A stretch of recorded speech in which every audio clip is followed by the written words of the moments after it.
Listen, it's clear that modern football in the NFL is quarterback driven. That is no secret. You can look at analytics right now. Quarterback success is a higher predictor of winning and losing than turnover ratio, which it's been for 20 plus years. Okay, that's changed. So there's no doubt Caleb played a large component into my decision. What are the important things about playing the quarterback position at the NFL level? It's as simple as the procedure of the huddle, breaking the huddle, using cadence, motion, shifts, all those things that can help attack a defense that we feel like can take another step here in Chicago. That'll be the starting point, and we'll look to build around him as well with the talent level and the rest of the support staff.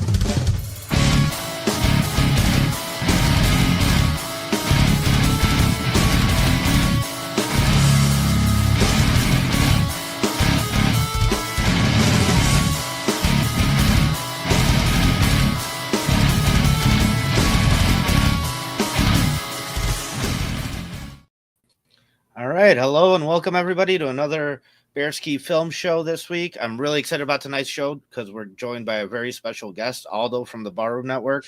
Aldo, how you doing tonight? Doing great. Really looking forward to talking ball with you guys. Cool, man. Yeah, for anybody out there who does not know about the Barroom Network, go check them out. I mean, the quality content that you guys pump out is amazing. It sets the bar for, our channel and all the other Bears podcast channels out there and everything like that. So I absolutely love what you do. And we're lucky to have you on. And, Tooch, like I said, if Tooch wants to come on as well, he's more than welcome to.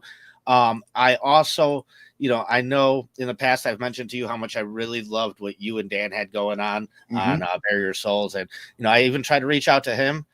I know he's busy with life, and I know everything like that, but I was able to get this from him for you. So tell Aldo I said hi, man. I still miss him, Tell Aldo. That's my lover. We've actually seen each other naked. There you go. So I mean, just a quick little shout out from Dan for you too as well. And so I wanted to kick off tonight's show by just talking about draft philosophy, because I think me and David, we're both very confident in our philosophies and our opinions, and we'll sit there and argue with each other and debate each other, but we're never stubborn to a point where we don't, completely cut out the possibility of changing each other's mind, right? And so that's what listening actually is, right? You listen to the other person, even if you disagree with them. And, I remember I had you back on a while ago to do a Bears therapy short. I don't know if you want to kind of talk about that again. It was, I believe, the Aaron Donald draft. Yeah, it was the Aaron Donald. Just real quickly, I was so keen on the Bears acquiring Aaron Donald because I loved what I saw when I saw him play college football, the quickness at that defensive tackle. And I, over the last 10, 15 years, or more, have started to develop this philosophy that the game is changing because the ball gets out so quickly. So you need that interior pass rush. So when Aaron Donald went one pick before us, it was crushing. I didn't even know who Kyle Fuller was. I was so focused on acquiring Aaron Donald. And, so over the years, it just seems like that happens over and over. And I'm hoping that this year, the Bears, if they deem somebody of that kind of quality, something and feel in their bones that this guy is a difference maker, and if he falls to 7 with the Jets pick, I'm calling those folks up and saying, let's move up and try to make a deal. 100%. And that was the way I kind of, justified the Odunze pick last year. I go, well, okay, we don't need wide receiver 3 right now. It's a move for the future. However, if this guy is if he works out, then that's what's important here. And, the more and more I struggle between team needs and BPA, best player available, I've always been a guy that, I feel the situation is different for every team, right? So I think depending on what position your team is in is what matters more to you. And I think where we are, I think filling team needs is very important, just because we have so many needs. And, I kept going back to what you were saying, and then I just kind of realized I came to this conclusion. Everybody needs defensive linemen, period. all the time. Doesn't matter if you already got him. I really like Howie Roseman from the Eagles. I think he's the best general manager in football. He traded a 4th-round pick for Robert Quinn. It didn't pan out. He didn't produce for him. But, I mean, you're willing to sit there and even trade a 4th-round pick mid-season just to add something to your defensive line because that's how important it is. And so I think it was a little bit of both. Maybe he was the best player available, but I think that team need – I think everybody needs defensive tackles and defensive linemen, and that's where I'm at this year, Aldo.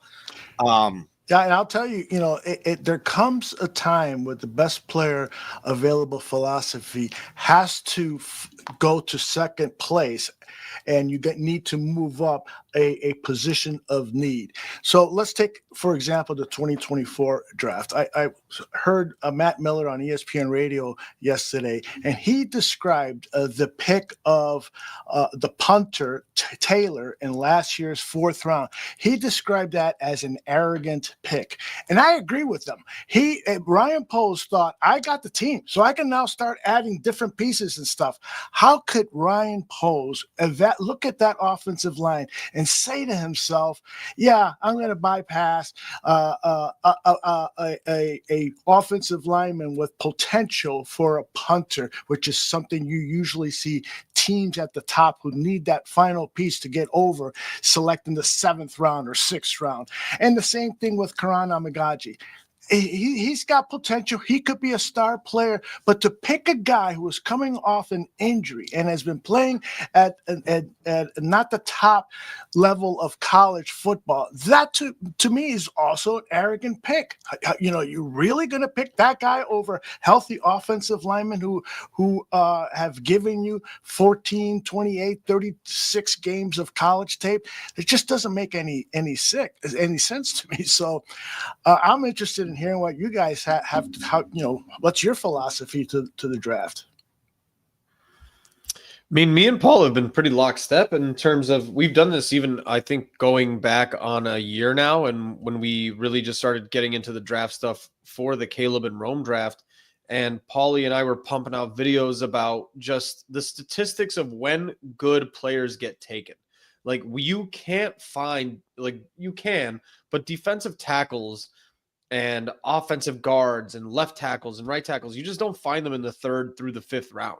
It just doesn't really happen very often. It can if you're really, really lucky or really, really like clever, but Puka Nakua's, Cooper Kupps, Devontae Adams, Tyreek Hills, they happen every single year and every single draft. So there's like a philosophy in the sense of just drafting through the trenches early on. That makes sense. And that's why me and Paul, I think we even did like a live stream where we saw Rome Odunze, and our initial reaction was just like, what the fuck? I mean, I guess we have to be fans now because it's Rome. He's a Bear. So I get it. And I agree with Paul where, Rome, now you take Rome out of this wide receiver room moving into next year, and it's probably pretty poor. It's pretty, it's pretty rough. But yeah. I mean, when you look at the Detroit Lions, for example, their 3rd receiver this year was Tim Patrick, who got released from the Broncos halfway through the year, right? It was acute for his ACL and all that stuff. But you can make it work. You can kind of patchwork it together. And yeah, I think we're just all on the same page in the sense of like defensive linemen, like you can't teach size, you can't teach quickness, you can't teach being 6'3" with quick hands and strong legs. Like it's just where you got to do it.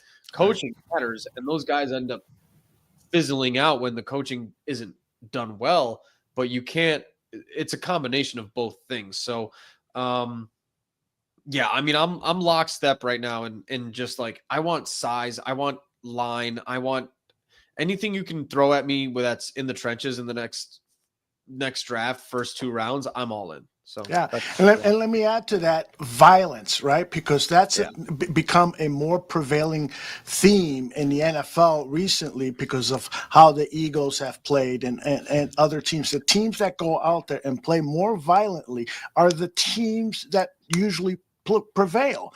And so Ben Johnson, to me, kind of exudes that. He's talking about violence. He's talking about beating the opposing team physically. And so, I've been very critical of Ryan Poles, but I am hoping, and it's possible, that Ben Johnson is going to make Ryan Poles a better general manager because of Ben's philosophy. And he's going to say, don't get me two defensive backs in the second round. Get me, trench players. That kind of, demand that he's going to put on Poles could potentially shift Ryan Poles from whatever grade you're giving him another grade or two higher. I hope so.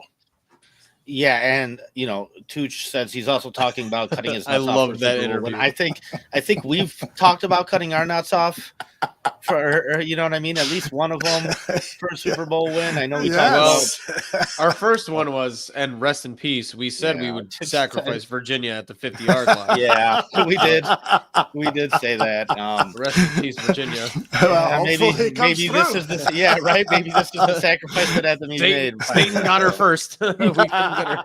But I think what it really comes down to, though, is having coaches that are good talent evaluators. I mean, you look at the 49ers, they drafted Trey Lance. They moved up to draft him, but they were able to identify quickly that he's not going to work out, and you cut your losses and you move on. Exactly. Whereas what we had here was dragging it out with Claypool, dragging it out with Nate Davis, dragging it out with Velus Jones. And that just tells me that the coaches are not good enough at evaluating the talent to sit there and pull the plug on these guys. So yeah, hopefully Ben Johnson does have that to him where, he definitely helps guide Ryan Poles in a different direction than he's been in. Cause you're right. I mean, there's a lot to critique about Ryan Poles. Really adding on to that, I think there's a video you can go back on a year, and the video I titled it was, are we sure Ryan Poles is that good?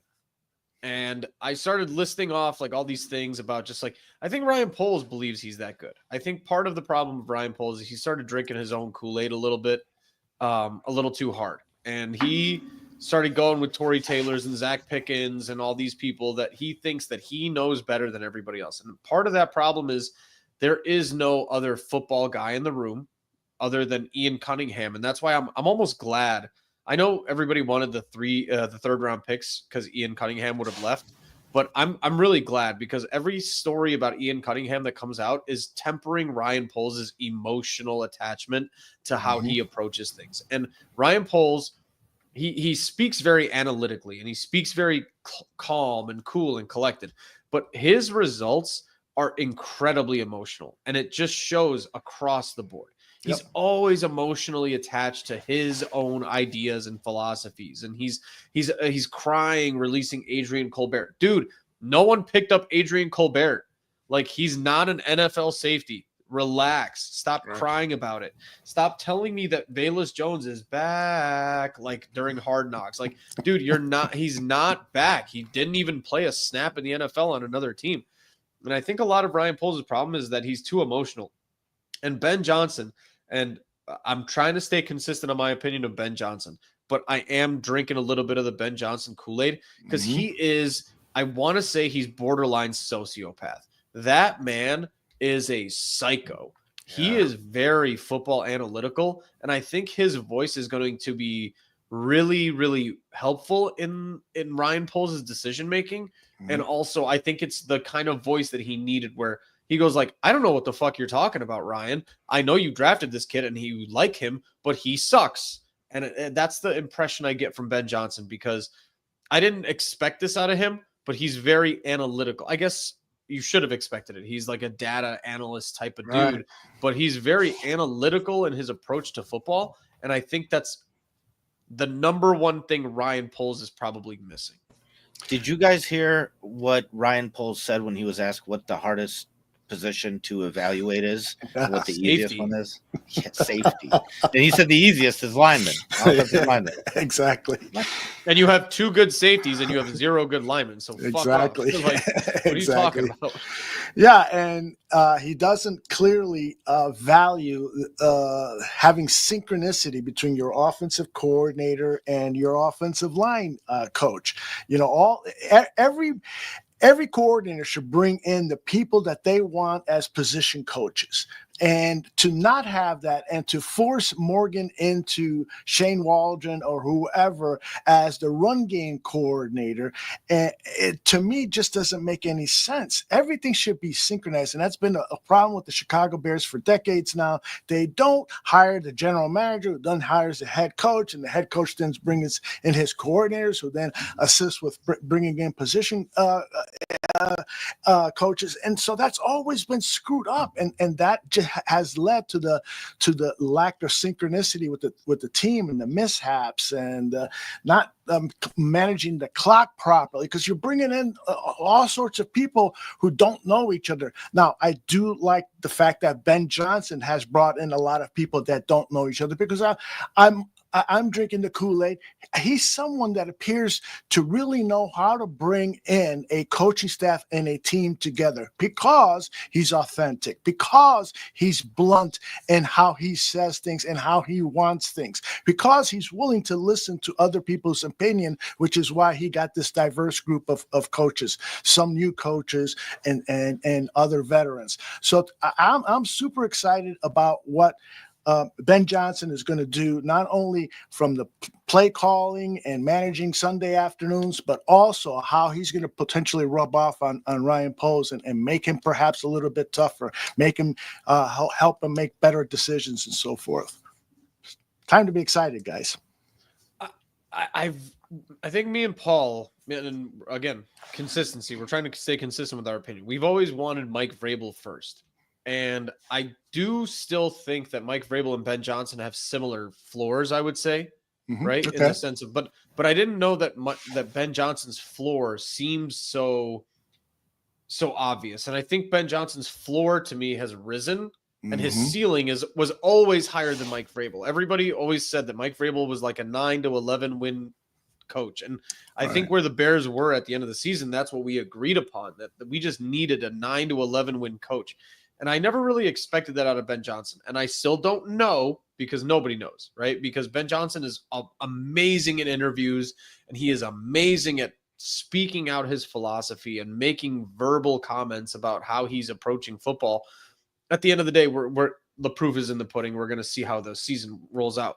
But I'm with you. Like I tempered my expectations so low with Ben Johnson. And the more I hear out of the guy, the one thing I get from him is that he is all about making life easier on certain people in the room, including himself.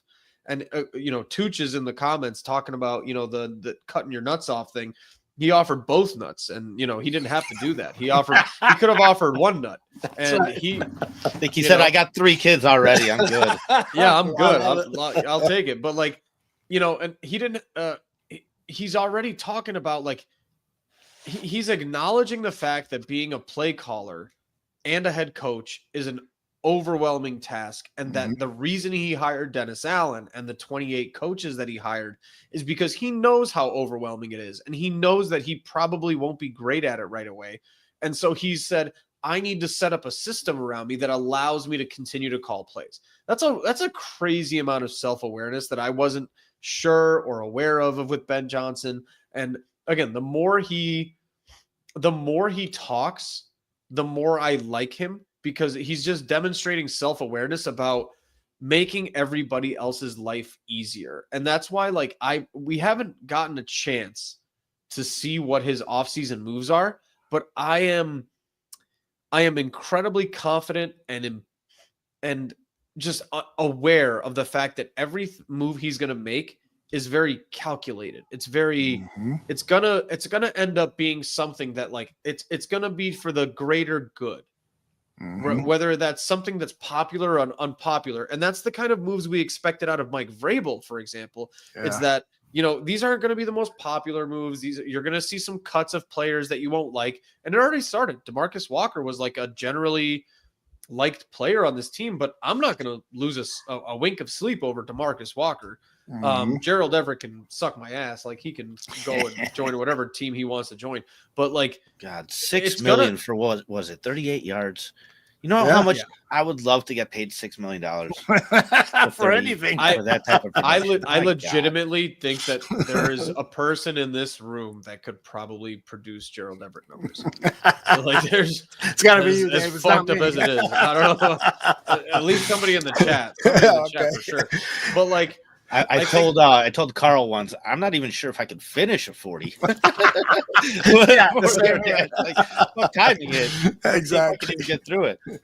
But Dave, Yeah, you brought up Vrabel, and I think it's going into the head coaching search, I kind of labeled Vrabel as a guy that can come in immediately and fix the culture. He's going to kick ass. He's that. And then I labeled Ben Johnson. He's the genius. He's the analytical guy. He's the innovator. And I had them on both buckets. But now that I'm getting to know Ben Johnson, it's quite possible that he could be the innovator and the culture fixer, because he does have a rough edge to him. He no block, no rock. He's basically telling DJ Moore, I saw the tape. I didn't see you blocking as much as you should have downfield. So he's telling the message in his opening press conference. He's looking directly at the players and addressing them and telling them it's just not going to be you, Caleb. It's get comfortable being uncomfortable. He told all the players there. So he's immediately set a tone about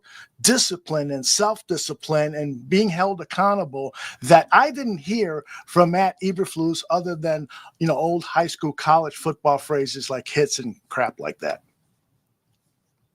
Yeah, and I think, part of the reason I preferred Mike Vrabel was just because there is there is something to point to. He's been in the league a couple of years, so I felt like I knew what his floor is. Whereas Ben Johnson, I was like, if this thing fails, we're going to look back at it and be like, well, it was kind of obvious because first-time coach and this and that. But yeah, I got to give it to him. He has put together a better staff than Mike Vrabel has so far. And to me, that's huge. And it's something that I didn't expect, but I'll give credit where credit's due. It's looking really good early on. So props to Ben Johnson for that. I think as far as the culture goes, that fixes with wins, man. Just start winning. Thank you. That culture thing will just go away and won't be an issue anymore. So, I asked this question last year, and to me last year, the answer was very obvious. Who is the worst coach in the NFC North? And to me, it was very obvious it was Matt Eberflus. But if I ask that same question again this year, I think the answer is a little different. So, yeah, I mean, I'd like to ask you guys that. Who do you think is the worst coach in the NFC North this year? Go ahead, Dave. I mean, I'm just not gonna go there yet, but it's definitely. I tried to trap you. I tried. I'm gonna go from the top down. I think Kevin O'Connell is by far and away number 1A. I think that I don't think you can start your list without making Kevin O'Connell 1A. And then I think it's a log jam a little bit more towards that second tier, where I think Matt LaFleur is good. I don't know if he's great. Dan Campbell creates great staffs. We're going to find out this year if Dan Campbell is great without the staff. And I think this year is going to be the Dan Campbell year more than anything, because you're going to find out what Jared Goff becomes without Ben Johnson. What does that offense in Detroit look like without Ben Johnson kind of navigating it for Dan Campbell?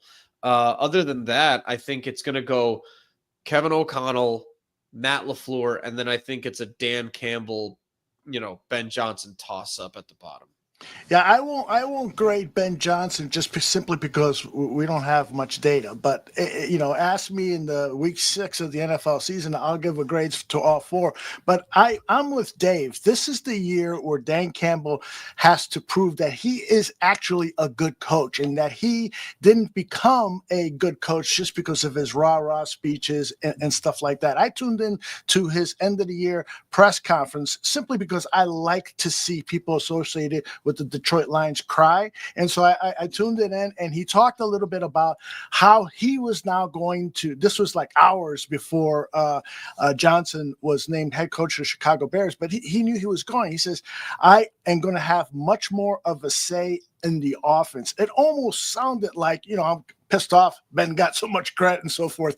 And he said, this is my expertise. This is where I came from, offense. And so he said, my stamp is definitely going to be on the offense. And so that, to me, is going to really prove whether he's a good coach, a mediocre coach, or a bad coach. I'm betting that he's somewhere between mediocre and bad, and that the rah-rah inspirational stuff only lasts so long. It is the guys who are innovating, the coaching staff that's innovating, that they are doing the face-to-face, everyday coaching and telling people, guys, get your ass down, do this and do that. It is those guys who should be getting the most credit. Campbell, and I like this style. He delegated, to the coordinators, and that's fine. But if he's going to take a bigger role now, particularly on the offense, prove to me that you're good. And then I think O'Connell is the best coach in the NFC and one of the top 5 maybe in NFC North and top 5 in the NFC. I really like him. Yeah, I mean, I agree with you guys, and I think that whole rah-rah thing works well when you're winning. Mm-hmm. But man, does it fall off a cliff when you're losing. Try and tell people to sit there and try hard and go out there and, put their bodies on the line when you're not winning. And honestly, Dan Campbell was 0-6 before Ben Johnson took over.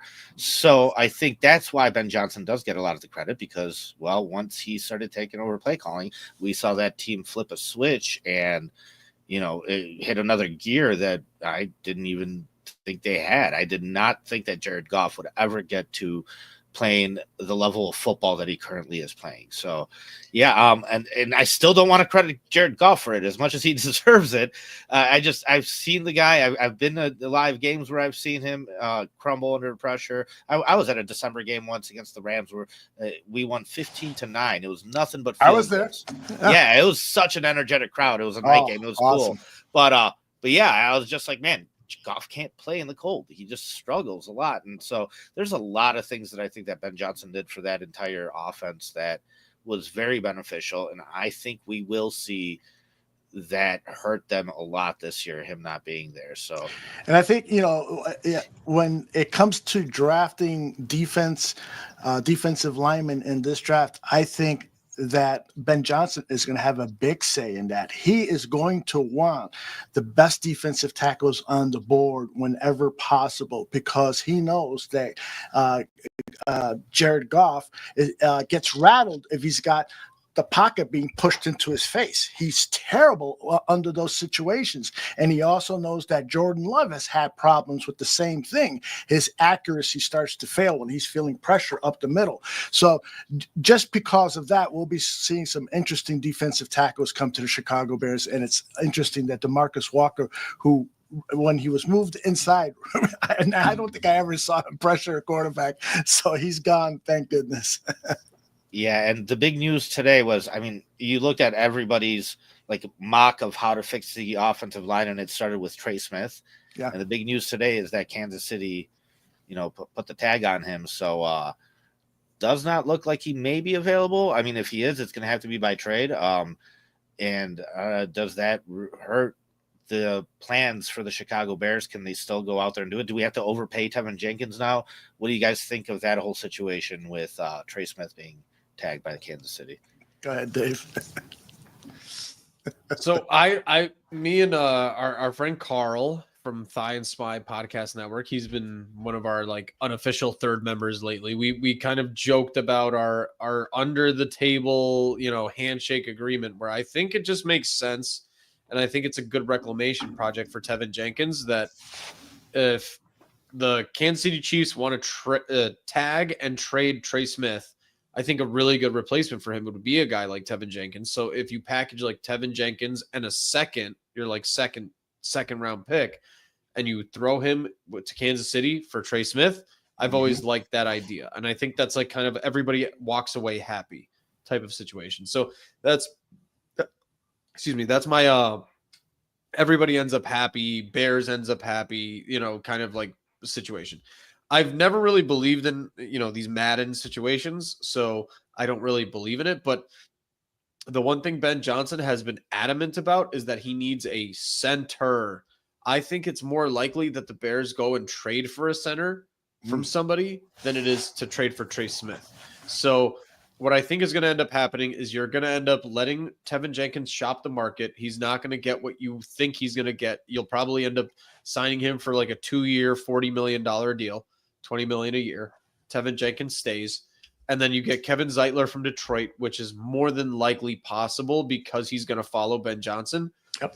And whoever you think is going to be your center, it's probably better than you think. It's going to be Drew Dahlman if you think it's possible. Drew Dahlman will be paid more than – I think Drew Dahlman is a higher priority to the Bears than Trey Smith is. To the Bears and Ben Johnson specifically. I think Drew Dahlman is like if he reaches free agency, he's a foregone conclusion. They're going to pay him so much that it's unavoidable. And then moving forward, you're going to end up getting like some sort of like reclamation project or some sort of, Ryan Bates is still there. You're going to end up getting somebody that, is a moving forward center under Ben Johnson and Caleb Williams. But yeah, I think that's kind of like the realistic thing rather than the Madden and perfect situation. So that's what I think is going to end up happening. Yeah, I don't disagree with much of what you're saying. I do have a little bit different of a take. It is key that they sign a veteran interior offensive lineman that is high quality. So who's going to be out there? You got to bank that Becton's season with the Eagles wasn't a one-year anomaly, because he was moved from tackle to inside by the Eagles after failing at the tackle position with the Jets. And you can kind of attribute that just because it's the Jets, right?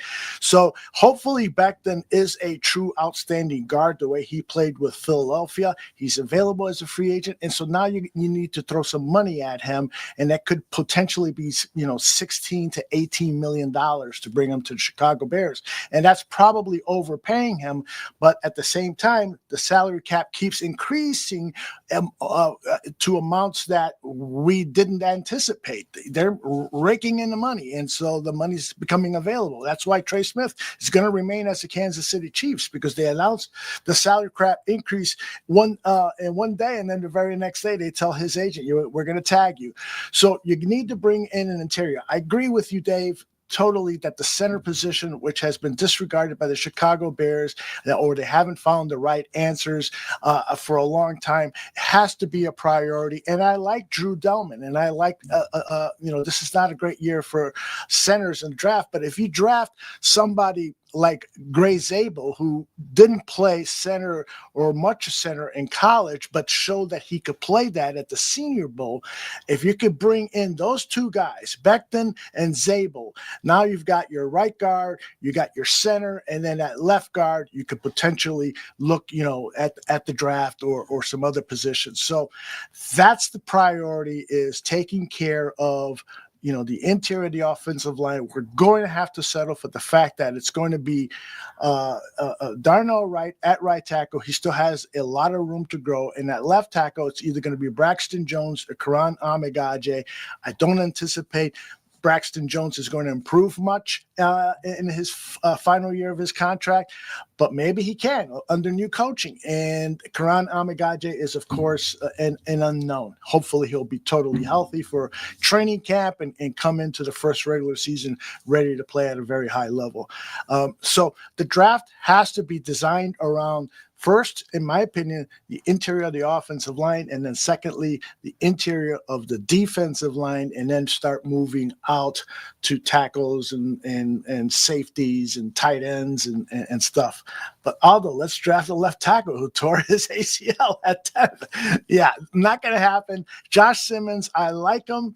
He's a good player, but I've just started to do the work on him, and I'm reading tons of stories about before he came to Ohio State, his footwork was awful, and he was probably getting bad coaching and so forth. But his resume of good football play at Ohio State is what, 6 games or something like that. So, that's a little too risky, and he's got the injury and stuff.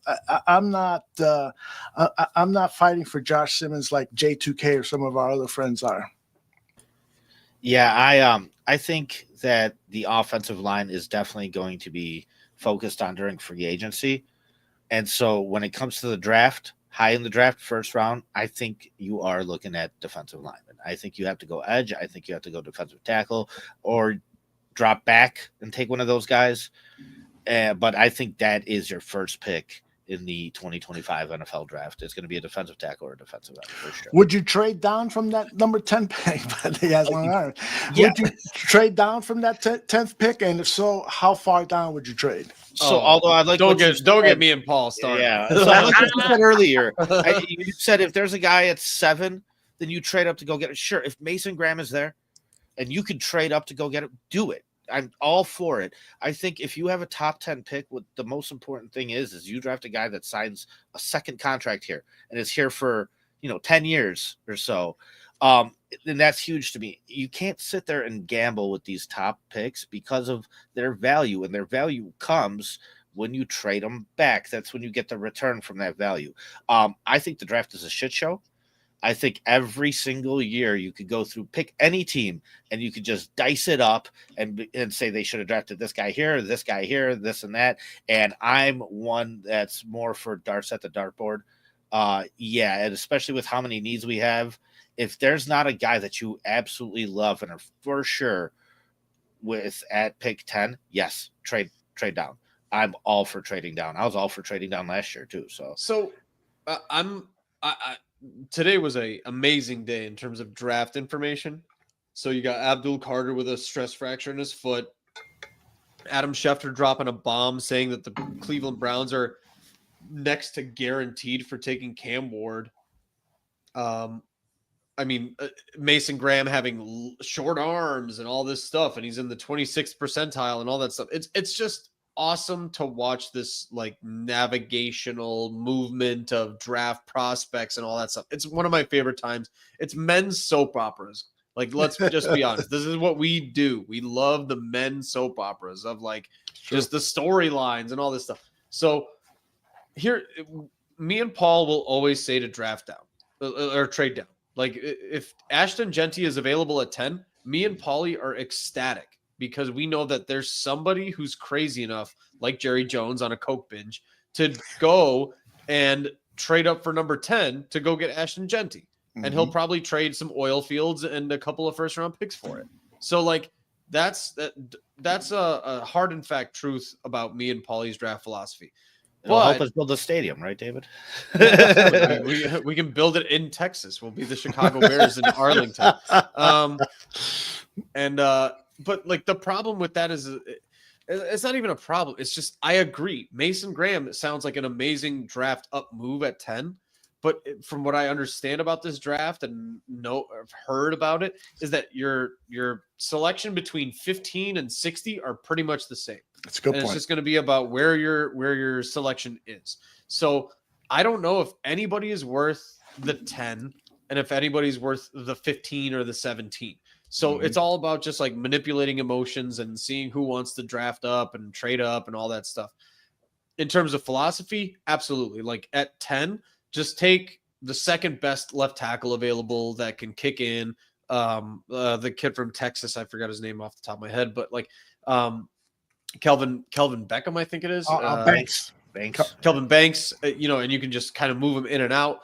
The thing that I recently have been just kind of mulling over in my thought process is that I just really want the Bears and what, in terms of copying the Detroit Lions and what whoever you want to give the credit to, whether it's the GM, Dan Campbell, Ben Johnson, is that they put themselves in a position where they can draft best player available. Jack Campbell was a really stupid draft pick at middle linebacker because they just like really fell in love with him.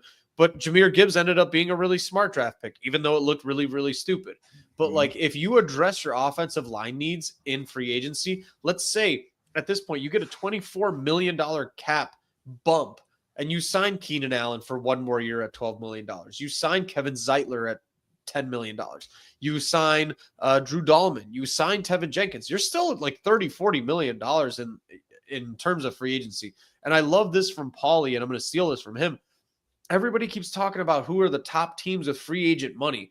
Realistically, nowadays, that's a stupid thing to brag about because it means you just don't have players that you need to pay and re-sign because you're not drafting well, because the big money and the big contracts are going to guys that you drafted and are re-signing. So for you to have this much money available at a team that's this decent is a bad sign. It means that you have to spend all your money at free agency and not re-sign your own players. The only guy we need to worry about re-signing right now is Kyler Gordon. It's a problem. So address all your needs in free agency, whether it's depth pieces, whether it's actual starters, but give yourself the opportunity to get a Mason Graham at 7 and trade up some draft picks, whether it's, you fall in love with a defensive end, whether it's, a second left tackle, whoever you want, but address it early so that you can get an opportunity to take players that you really, really like in this draft and move around the draft board. Yeah.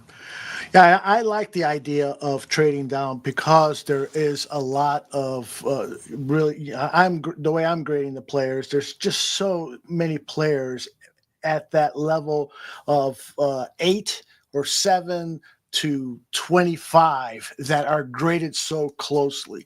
And so if I can trade down 2 or 3 spots and get an additional third rounder, and the draft value chart says if you make a trade with the Cowboys, you could actually get a third and a fourth rounder. The only problem is that the Cowboys don't have a fourth rounder. So I slide down and look at like Arizona at 16, Cincinnati at 17, Seattle at 18. I would entertain trading down, depending on how the board looks, because now you're going to get a second rounder. And so you'll have 3 second rounders. And that to me is appealing. Picking, let's say, 18 and 49, 41, and 39. You're getting 4 of the best top 50 players. That to me is really appealing. And I don't think there's going to be that much of a drop off between 10 and 18. Or again, 10 to 17, 10 to 16. So I would definitely explore the opportunities, and that's what they're doing now. I'm sure, Ian and Jeff King and Ryan Poles, they're stopping at all the owners' suites and talking to GMs. Hey, if you have somebody at 10 that you're interested in moving up for, give us a call. And then walking away, going over to the next suite and announcing the same thing. That's what's going on now, and that's good pre-work, and hopefully it works out in the Bears' favor. Yeah, like I said, I've seen teams like the 49ers trade up to draft Trey Lance and then cut him early. To me, it's all about talent evaluation. But get these bodies in the building. Get these guys in the building. Get as many of them as you can, because we need a lot of upgrades at a lot of positions, right? Mm-hmm. And if you're confident in your ability to evaluate that talent, you'll be much better off having, a plethora of guys to be able to do that with, rather than trying to go all in, on 1 or 2 guys. And then if it doesn't pan out, then what? It hurts a lot when that happens. So that's why even last year I was all for dropping back. I mean, you look, there wasn't a defensive player taken until pick 16. So you could have traded back and still had your pick of the litter at any defensive player you wanted. And to me, that was very appealing. And, there's just been, we've gotten to the point where we've gotten to, because I don't want to use the word neglect. I don't want to say the offensive line has been neglected. I mean, they've tried a little bit. They've tried a little bit with Nate Davis, but like at the end of the day, you have Darnell Wright, who's a first-round pick. The next highest pick that you spent on an offensive lineman is Karan Amagaji, 3rd rounder. Right, Braxton Jones was a 5th rounder. Doug Kramer was a 6th rounder. You traded, one of those later round picks for Ryan Bates. So, you've kind of fell into this position because of your history. Like, instead of Zach Pickens, we should have taken a center. I believe John Michael Schmitz went 1 pick after Tyreek Stevenson.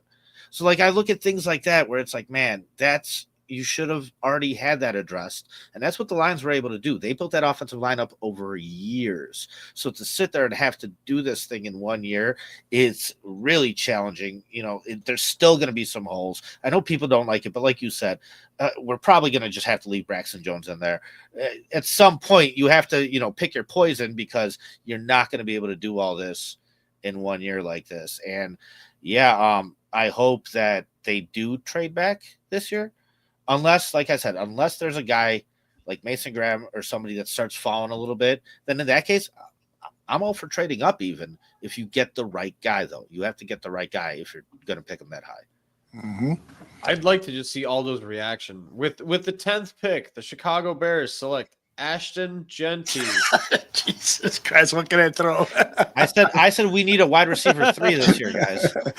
Yeah. It just doesn't make any sense, especially in a draft where we're going to see 30 players drafted in this draft that play the running back position, and there still will be like 10 good ones that will be available in undrafted free agent. Are any one of them as good as Ashton Genty? Maybe a couple that will be available late in the first round. Like I'm really big on the kid from Hampton. Marion Hampton, the kid from North Carolina, really big on him. He could potentially have a better NFL career, but I understand we can upgrade the running back position with the Chicago Bears to an acceptable level for the 2025 season by choosing somebody in the 3rd, 4th, or 5th round to aid DeAndre Swift and Roschon Johnson, and maybe even pick up, a quality substitute quality running back in free agency and have 4 or 5 backs coming into camp ready to rock and roll. Yeah, I will not be happy if that happens. I will not be. Nobody was more pissed off than me when the Bears traded up one spot to pick Mitchell Trubisky, who I really thought was the 4th best quarterback in that draft. And I was totally wrong, of course, about Deshaun Kaiser because he's not even in the league anymore. But I had Mahomes, I had Watson, I had Kaiser, and I had Trubisky. I just felt like with 13 starts in the end in college, and his footwork in college didn't particularly appeal to me. And so when he got drafted, I did a video where I pretended to do like about 20 shots and I edited it together and posted on. It's because that's how I felt. I felt like I wanted to get drunk and wake up in the year 2040. Yeah, not to sit here and like be a womanizer or anything like that. I mean, it's just a joke at the end of the day. But I always said if we got Deshaun Watson here and that story came out, they would have said, well, wait, did he kill any of them? Absolutely. No. I mean, this is Chicago, guys. Like, yeah, come on now. It's Chicago. We would have done a much better job of covering it up.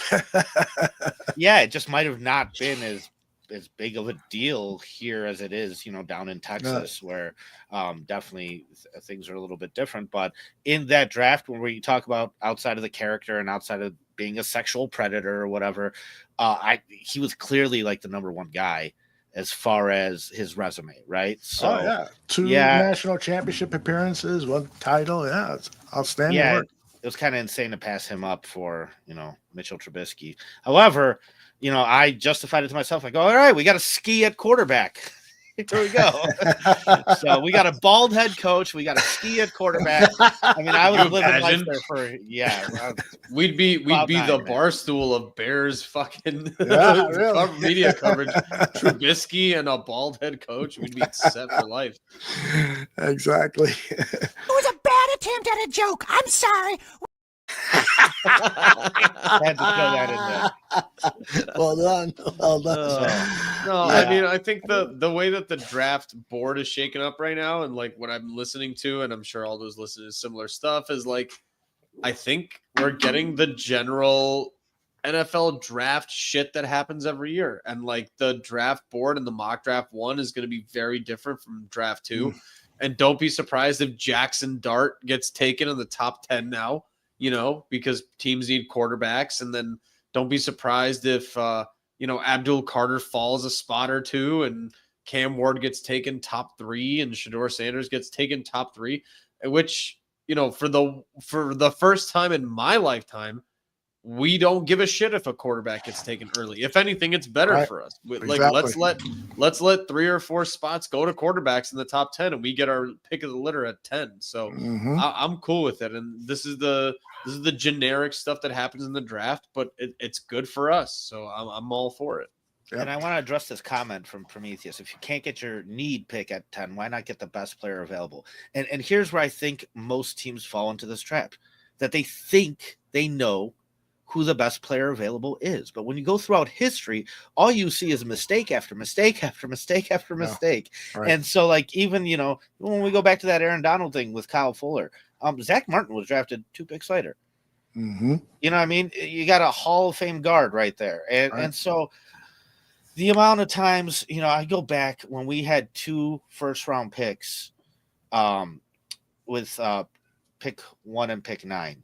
I said, well, when's the last time the Bears had 2 first-round picks? You got to go all the way back to where they drafted Grossman, and then they drafted a defensive end. I forget his name even, but I mean, we could have had Troy Polamalu. Yeah. Instead, we could have had. There's a list of guys that you could have had instead, and Mhm. so, like I said, I think trying to pretend that you're the smartest man in the room, smarter than everybody else, it's hard to sit there and pick the best player available. Rarely does that actually pan out, which is why I'm saying just give me more shots at it, because I think there's a lot of good players available, and man, I just rather have more chances at it. Right. Well, and Prometheus makes a good point. But this is what Ryan Poles has been doing. He picked Kyler Gordon and Jaquan Brisker over offensive linemen like Cam Jurgens, the center of the Philadelphia Eagles. He was picked like 3, 4, 5 picks after Brisker was. And so you bypassed him 2 times. And Jurgens is headed towards being another Jason Kelsey at the center position. He's played well. He's playing at a top level. He could be a perennial Pro Bowler at that position. And so they picked the best player available, but is that really helping them win? And I feel the term multiplier has been used for a lot of positions, but it's rarely used for the interior of the offensive line. And I disagree with that. Those the interior offensive linemen are multipliers because they help your quarterback play better, because they help develop running lanes for your running backs, because of maybe another couple of reasons. Those guys are very valuable in today's NFL, and at this point, because Ryan Poles has failed, I mean, we've only got one starting offensive lineman on the roster right now, and because he's failed, you have to target offensive linemen. And if that means the best player available is there, and it's a really good player is available at 10, you're going to get phone calls. Hey, would you, trade us that number 10 pick? We'll give you a first and a second, or first and a third, or whatever. And that's going to help your team. I really believe that we're forced to be in this situation because of previous failures.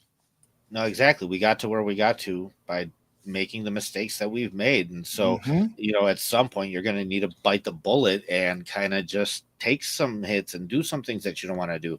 I know there's an upgrade for Braxton Jones. However, is that worth it right now? Because there's other things you need to address. Center's so huge. I'm so sick of seeing bad center play here. And I know guards help that tremendously, but I mean, I would just love to just get that hammered out. Even if it's through agency, sign Drew Dahlman or whoever. But for Caleb Williams' sake, get that figured out, because, man, it's so crucial to any quarterback, in my opinion. Yep. I think this goes back to where we were starting this conversation of I'm putting most of my trust in Ben Johnson. And I think Ryan Poles deserves a little bit of my trust, but not a lot. And what Ben Johnson has presented is that he's going to go with, I don't think he's going to start off with some sort of crazy schematic stuff in year one with Caleb and a brand new offensive line that's just learning how to integrate with each other and all that stuff.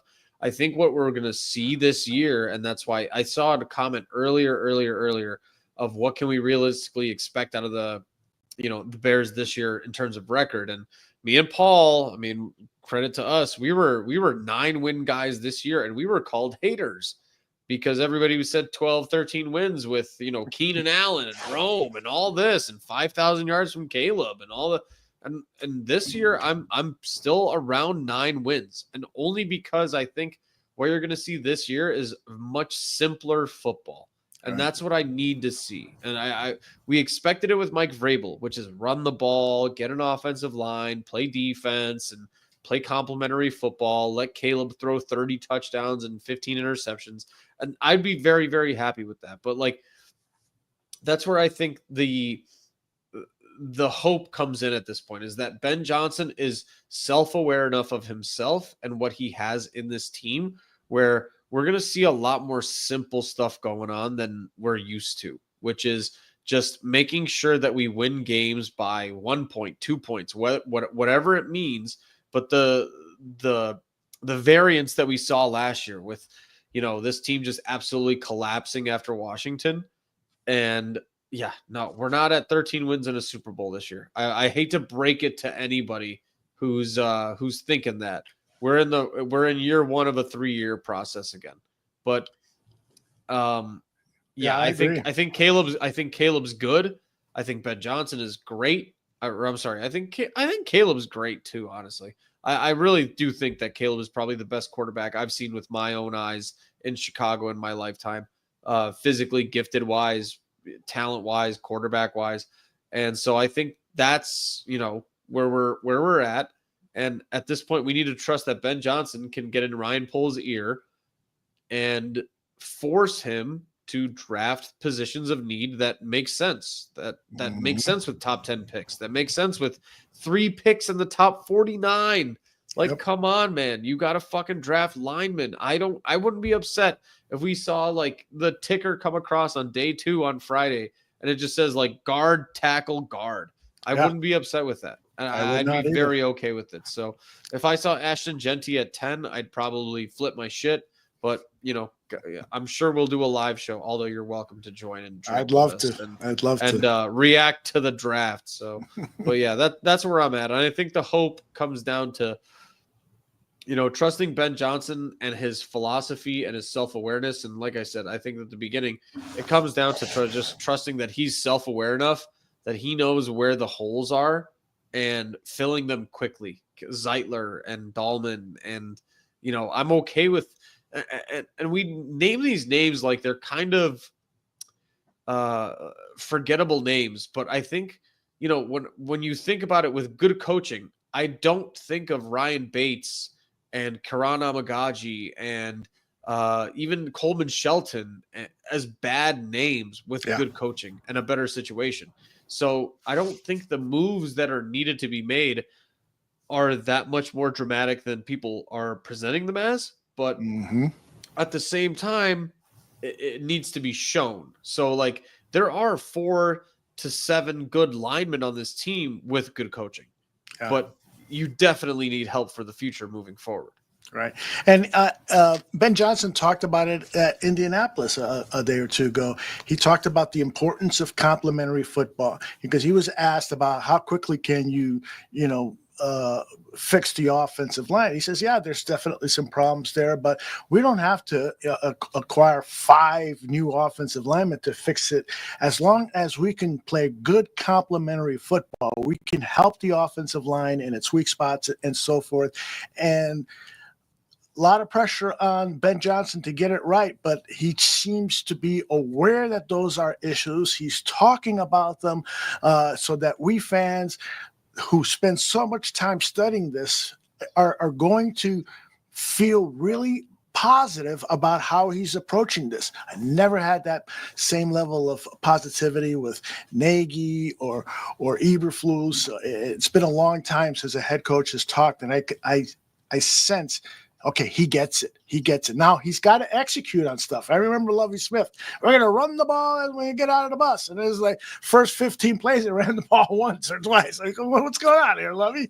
So, so many times players and particularly coaches talk a good game, but they don't execute it. They got good ideas, but they don't execute it. I believe Ben Johnson is going to execute it because we've seen it at the coordinator level. I remember when this offseason started, I didn't think that Keenan Allen was a realistic re-sign possibility at all. I thought he was just gone. And now the more I think about like the way that the Bears and Ben Johnson approach things, I think he's just trying to give safety blankets to Caleb and to the people. And I almost find it refreshing to hear how much Ben Johnson is just praising Caleb. He goes, it's all about Caleb. I don't know what you guys want me to say, but it's Caleb or bust. Like it's that's why I'm here. It's Caleb, and I believe in Caleb.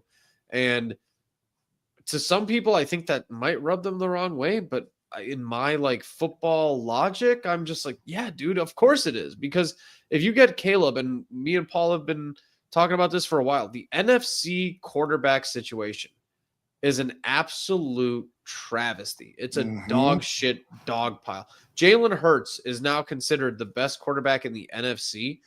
He wouldn't even be top 6 in the AFC. So there's a golden opportunity here for Ben Johnson to just kind of take Caleb and make him the Patrick Mahomes or even the Justin Herbert of the NFC. And he'll probably end up in 3 to 4 NFC championships in the next 5 to 10 years. So it's not a problem, but I think the easy mode approach of making things easy on Caleb, it makes sense to me now. So I don't hate the Keenan Allen re-signing.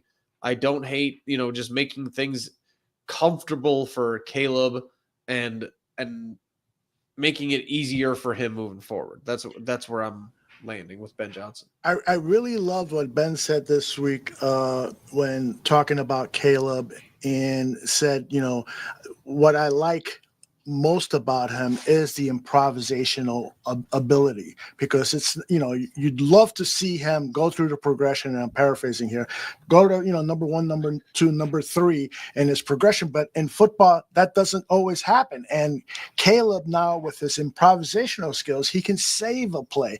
And then he said, kind of a shot at Jared Goff, I've never had a quarterback like that before. Yeah, I heard that. Yeah. That was great. Awesome. Right. And, it's kind of funny to me because I feel the hype during the off seasons the last 2 years has been very much surrounded by the fact that we've had the number 1 overall pick both years. This year, it's not so sexy, right? So but I think for the fans like us that get in depth with it, for me, it's exciting because you're right, Aldo. I want to see that execution. I've heard the talk, walk the walk. I want to see you go out there and make those picks that, may not be the flashy picks and whatnot. I want to see you pass up Genty and trade back because we need, interior linemen and things like that. And I'm just interested to see exactly how the Bears are going to operate here moving forward when it comes to free agency in the draft. And I think that will tell me a lot and make me feel, whether it's positive or negative or whatever, but that'll dictate how I feel going into the start of the season for sure. Yep. So what do you guys think boys. about the tight end position now that Everett is gone and Cole Kmet is really the only legitimate tight end on the roster? Do you think they should go after like an Austin Hooper who played with the Patriots this past year and is PFF has as one of the best blocking tight ends from 2025 or 2024? Or do you think they should go heavy in the draft? I like Gunnar Helm, who I think is a good blocking tight end who can get open and has good hands, and then maybe pick up a veteran free agent to supplement and bring in a third quality tight end. What do you guys think? I'm cautiously optimistic about Cole Kmet as a skill player. I think he has the body and the skill set of name any top 5 tight end. I think he has the skill set of Trey McBride. I think he has, I wouldn't go so far as to say Brock Bowers, but I think he has a similar skill set to, Sam Laporta and Trey McBride and all these guys that are really well used. And I think usage and how he is implemented is going to be a huge thing for Cole Kmet. And I'll say not this year, but in the next 2 years, I'm very much, I think within the next 2 years, Cole Kmet it's a make or break. Honestly, not even for the Bears, it might be for his career, because he is an absolute stud when he's working and he's an absolute bum when he's not. Yeah. So it doesn't really make much sense. So I agree with you. I think Cole Kmet's job is in jeopardy from a young guy moving forward in the next 2 years. But I think in the right situation, if Ben Johnson knows how to use him and can coach Cole Kmet, I think Cole Kmet is going to be a top 10 tight end this year if he is given the opportunities in the situations that Sam Laporta was given. Yep, I agree. Yeah, it's a good way to put it too. And looking at Ben Johnson and the Lions offense last year, there was a lot of 5-man protections, right? So everybody's out there running routes. You don't have the tight ends in there helping block or the running backs in there helping block. Everybody's out there doing something, running a route, being some type of option for the quarterback. With that being said, he also said he's going to tear the playbook down to the studs. So if they evaluate this offensive line and said, well, we need help blocking from a tight end, then I could see going after somebody like Austin Hooper. But it also makes me laugh because it's like, people preach best player available. And if that was the case, then you should have drafted Brock Bowers last year. He was available, right? Right. So, and in my opinion, he was the best player available. But Dave hit the nail on the head. Usage. There were 2 games where Cole Kmet did not get a target. That's insane. That's insanity. I mean, you did that man wrong for real.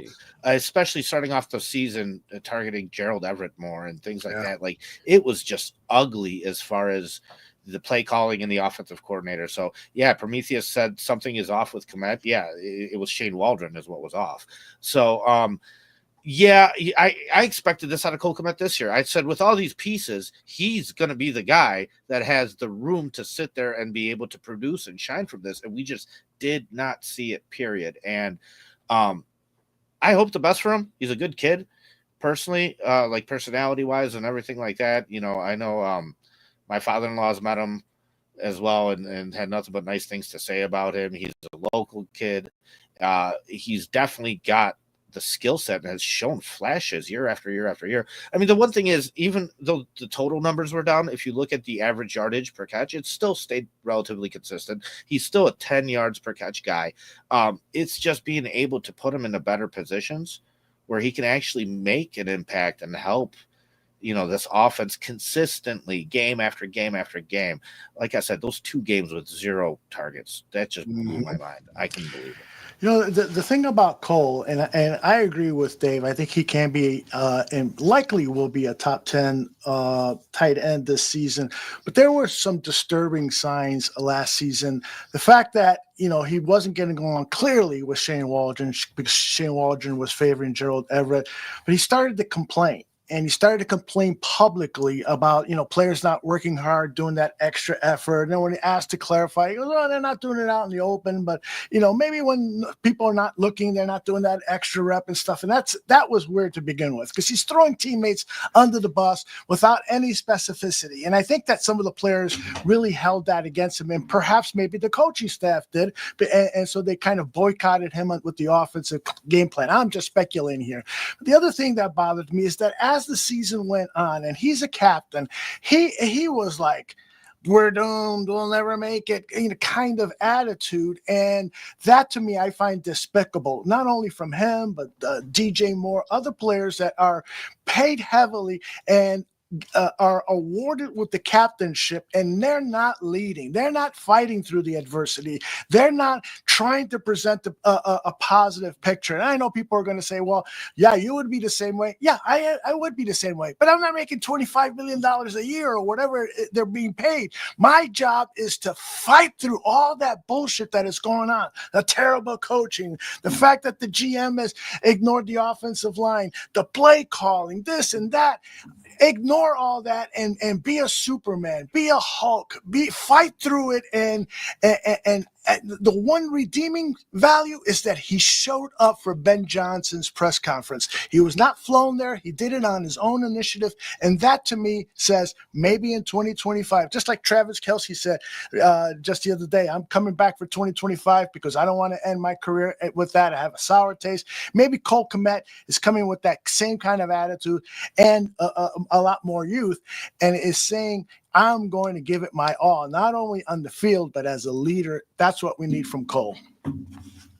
I was going to say that too. I think the press conference was a little bit of an indicator of, players know what's going on. Players know what to look at, and they all talk to each other behind the scenes, whether or not we want to acknowledge it or not. But like the fact of who was there, you could tell who the future of this team was. And it was Cole Kmet, Odunze, DJ Moore, and Caleb Williams. Mm-hmm. Keenan Allen didn't show up. Nobody else showed up. It was those 4 guys, and they knew that they are the future of this team under Ben Johnson.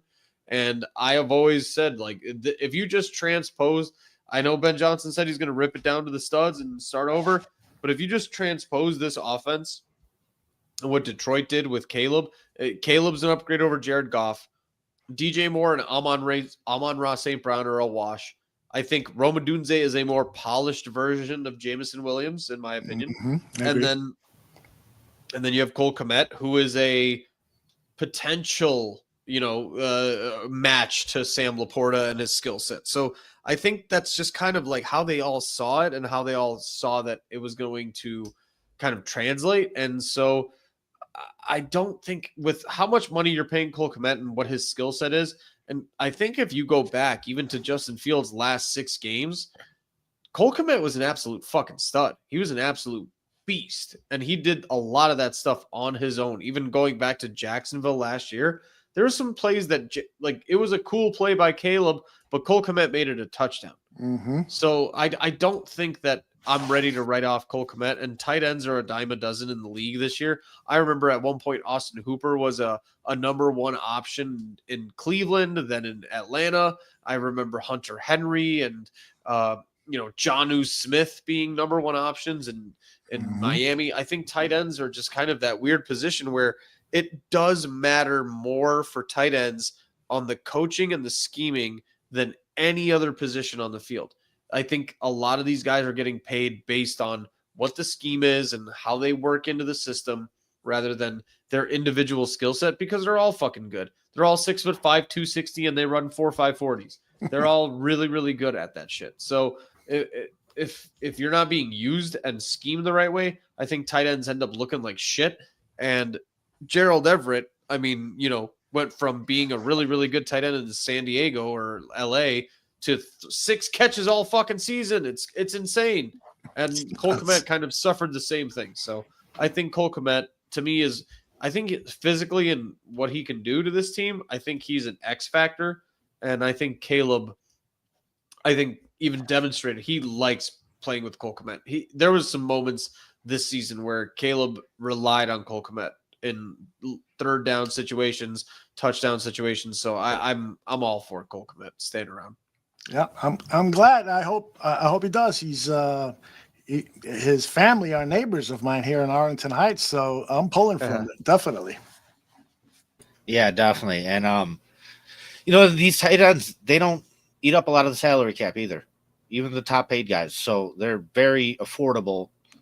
And yeah, I mean, I don't think that he's, based off all the problems we have, I don't think that he deserves too much focus because, yeah, I think we will still see some good football from Cole Kmet for sure. Mm-hmm. But man, this offensive line, that is the glaring need here, and that's what needs to get fixed so that you can make these other decisions, so that you could sit there and start to point a finger at guys like Cole Kmet. And it's weird when it comes to these guys talking because a lot of guys talk nowadays. Like a lot of guys go on podcasts, but a lot of these guys' teams are doing fine. So it's a lot easier to go out there and talk when your team's doing all right, and there's a light at the end of the tunnel. When you're down in the slumps, it's hard, man. It's hard, and I don't know what else there is to talk about. But yeah, I'm sure the locker room didn't appreciate it. I'm sure those guys didn't appreciate it. I mean, Keenan Allen did the same thing, but I'm more willing to listen to it from Keenan Allen because he's here on a 1-year deal, and he's a veteran in this league, and he's been around. And for him to just say, "Fuck it, man," like these coaches suck. To me, that's a lot more acceptable than a guy who just signed here recently and is going to be here for the future. So yeah, it was an unfortunate situation. I didn't like how the whole team kind of gave up, but at the end of the day, it's really hard to ever make any excuse for that lack of effort. I mean, I've always hated it, but man, oh man, I mean, at what point do you just give up? Because I would have done it not this past year, but the year before, after we had those 4 blown leads and things like that. I said it to David at one point. I go, this defense isn't going to play as hard as they have after I think the Minnesota loss. And they did. They came back and they kept playing and they kept getting turnovers. And to me, that was surprising because, yeah, it gets to these guys' heads. Like you're asking them to go out there and really put their bodies on the line. And if you're not doing shit as a coach to help them do that, if you're not on the right channel in your 3rd year as a head coach, you know what I mean? I don't know if you know that situation or not. Like there's all these little stupid blunders. Although I see you shaking your head against the Green Bay game, the special teams unit started coming out of the field, and Keenan Allen and Caleb are waving them off. Eberflus was on the damn wrong channel. The special teams coordinator didn't hear him. It's just like, dude, how are you guys in such chaos as a coaching staff? What the fuck, man? We haven't even gotten into the Dennis Allen of it all. right? And Mhm. how that defense is going to respond to it. All But right. like, I just have like maybe list one or two players because Cole Kmet makes me think of these players that are currently on this roster and this team that are reclamation projects that I could just see being heavily upgraded due to a coaching situation. So like for me, I would say like in my example sense, who are your two guys or two players that are reclamation projects that could easily just have absolutely demonstrated talent, absolutely shown flashes, but are maybe in need of a coaching situation? Like Cole Kmet would be my number one guy on offense that I just think of as he is really fucking good. And Yep. you throw him on the Chiefs, he's probably replacing Travis Kelce Mm-hmm. step for step, right? And then on defense, I just think in terms of a reclamation project, it's hard to kind of dictate now because of Dennis Allen, but I don't know. I haven't liked what I've seen out of Tremaine Edmonds. I think Tyreek Stevenson could be a little bit of a Marshawn Lattimore and be that aggressive kind of fuck you type of player. Mm-hmm. But I don't know if you guys have any opinions otherwise on Yeah, the either first side of name the ball, but the first name that I came up with was Tremaine Edmonds. We have got to figure out a way to unlock this guy's promise because he has the measurables. He's got the length. He's got the sideline speed and quickness to cover that. He is capable of falling back and play that third safety. He has all the physical qualities that Brian Urlacher had, but he is just not getting the job done. He's getting lost in blocks. He's taking, one of the things that I heard today and during combine coverage is somebody said, I had a linebackers coach tell me, it's actually on Good Morning Football. Manti Te'o says, if you're taking one bad step in the wrong direction, that's worse than just not moving. Don't move. And then when you know when the play is going, go. But if you're taking a step in the opposite direction, that's going to hurt you from being a factor in the play. And that's Tremaine Edmonds. He's always getting lost in blocks and so forth. So hopefully Allen can unlock that somehow, some way. I think one of the things he's going to need are bigger defensive tackles to keep offensive linemen off of him. I think we're going to go back to the Tank Johnson days. Billings and Dexter are big. We're going to probably get another big defensive tackle and who knows, maybe two, because we've got to help the Tremaine Edmonds. He's such a valuable and important piece of this defense. So I would start there, and hopefully then I think, Dave, your pick of Tyreek Stevenson is also another one. This guy is just way too talented, but he lacks self-discipline, and so you need somebody. It should have been one of the captains to kick him in the ass and make sure. NFL Network had on that Washington Bears game on again, and it was even more difficult to watch it the second time around. And to see this idiot out there stoking stuff with the fans and then lying about it after the game, it was just so disheartening to see, and that there's no leadership on the team to hold him accountable in a way that is meaningful. And he behaved in an undisciplined manner in a couple of other games later in the season. So, but those are the two guys: good leadership, good captains, and a scheme to help out Tremaine and just help Tyreek stay in the game and not screw around with the fans. That would help. Yeah, I mean, that was just one word: pathetic. That's what it was. And that was the straw that broke the camel's back. Oh, I my gosh. I remember, asking David too, like, is the bye week coming at a good time for us right now? And it was just so interesting to me that coming out of the bye too, that this is what you wind up doing. It was just, it blew everything up. So usually I know we go on for an hour, maybe sometimes a little bit over. I know we've kept you here for an hour 20 now. I don't want to drag this thing out too late. So if you guys got anything else, we can talk about it. But otherwise, I think we can. I think we're at Go ahead, David. I was just gonna say, I think we're at that beautiful time in the off-season process where we're just waiting for info, and it's you can speculate all you want, but right now we're like a week away or 2 weeks away from free agency, and everything's gonna change in 2 weeks anyway. So. Yeah, it really is. I love this time of the year. When you don't win Super Bowls, the next the most important time of the year is that part of the season where you are building your roster through free agency and the draft.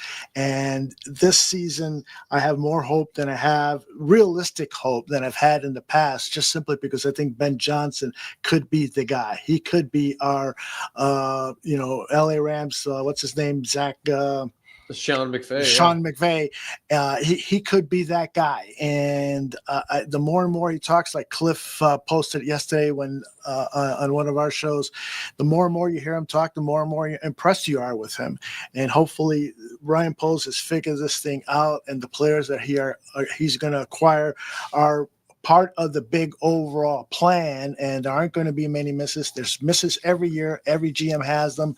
But boy, if we could get one of those drafts where we get 4 or 5 starters, 1 or 2 of them are super impact players, and then you're picking up depth with your day 3 players and your undrafted free agents, and that makes that could really just turn us around and get us into playoff contention. Somebody asked about predictions for next season. We just need to see improvement. I don't want to say playoffs or anything like that right now without seeing the roster and without seeing, the moves that they're going to make in the offseason. Right now, all I am hoping for, praying for, is that we see a vast improvement with the team on the field, and that I feel as a fan proud to have all this crap up on my walls and wear their stupid uniforms and shit. So give me a good season. I want to see some players get better. I want to see some players that looked like shit last year look good this year. That will put so much hope in my heart in terms of like players and coaches being on the same page. I think that's going to be. I want to see like 1 or 2 breakout stories. I want to see Javon Dexter become a top 5 defensive tackle. I want to see, Cole Kmet become a top 10 tight end. I want to see some reclamation projects. That's my predictions. Not even predictions, but my hopes. Yeah. I just want to see good coaching for once in my fucking 20 years. Yeah, we want to hear the announcer says that was a brilliant clock management by the head coach of the Chicago Bears, as opposed to what we heard last year was, and Matt Eberflus is going to have to respond to questions of how he handled the clock. Who was it? Was it Barstool or maybe somebody from ESPN? They were like, okay, Ben, here's a hypothetical situation. And he laid out the situation against Detroit, and Ben's just like, time out. Yeah. I'd call a timeout if I had one. Yeah. And although I really love your answer when I asked about, the coaches of the NFC North, you said, oh, well, give me 6 weeks and I'll list it out for you. And I think that's totally accurate. 6 to 8 weeks in, I think we will have a very, very good idea of exactly who Ben Johnson is, what his capability is, and if he can handle this mess of a franchise that we all love so much. So, thank you for your time tonight, man. It's been a blast. I'm sure like, cool, I could get this Bearski film guy off my back now for a little bit before he starts I loved every minute messaging me and bugging me again left and right. So well, thanks for I'd love for you 2 guys to be on one of our upcoming shows. So I'll reach out to you and we'll have you guys on soon and talk about football and farting and stuff like that. Hell yeah, man. That'd be amazing. All right, everybody. Appreciate everybody in chat, everybody watching. Bear down. Once again, Aldo from Barroom Network. If you have not seen that channel, go subscribe right away. Quality content all the time. I love all the shows on there. So, you guys do a fantastic job. So, all right, bear down, everybody. Take care.